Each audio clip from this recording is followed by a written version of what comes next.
Later today, I'll be in the House of Commons to speak about what I know is on a lot of Canadians' minds. I'll have more to say then, but for now, I want to address the role that we, as leaders and allies, have to play.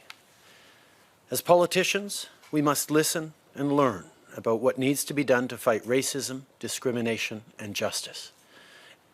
Because being an ally is about taking a hard look at our existing systems and being committed to doing the necessary work to fix them. Our government is ready to take action. You've been reluctant to comment on the words and actions of the U.S. president, but we do have Donald Trump now calling for military action against protesters. We saw protesters tear gas yesterday to make way for a presidential photo op. I'd like to ask you what you think about that, and if you don't want to comment, what message do you think you're sending?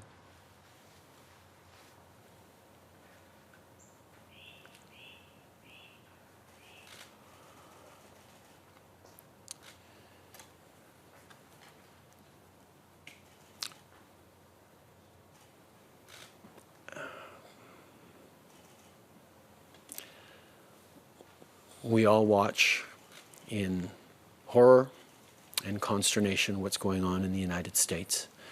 It is a time to pull people together, but it is a time to listen. It is a time to learn what injustices continue despite progress over years and decades.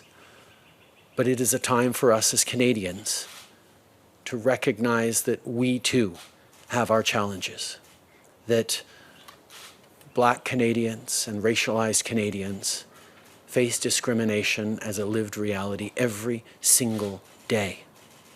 There is systemic discrimination in Canada, which means our systems treat Canadians of color, Canadians who are racialized, differently than they do others. It is something that many of us don't see, but it is something that is a lived reality for racialized Canadians.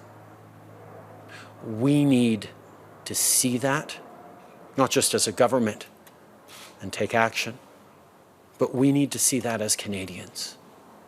We need to be allies in the fight against discrimination.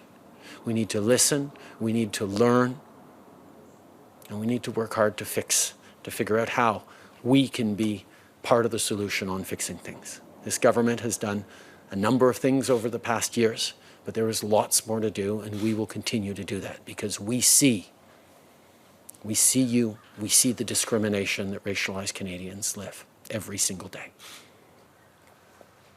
Why, though, are you so reluctant to comment directly on the words and the actions of the U.S. president? My job as a Canadian Prime Minister is to stand up for Canadians, to stand up for our interests, to stand up for our values. That is what I have done from the very beginning, and that is what I will continue to do.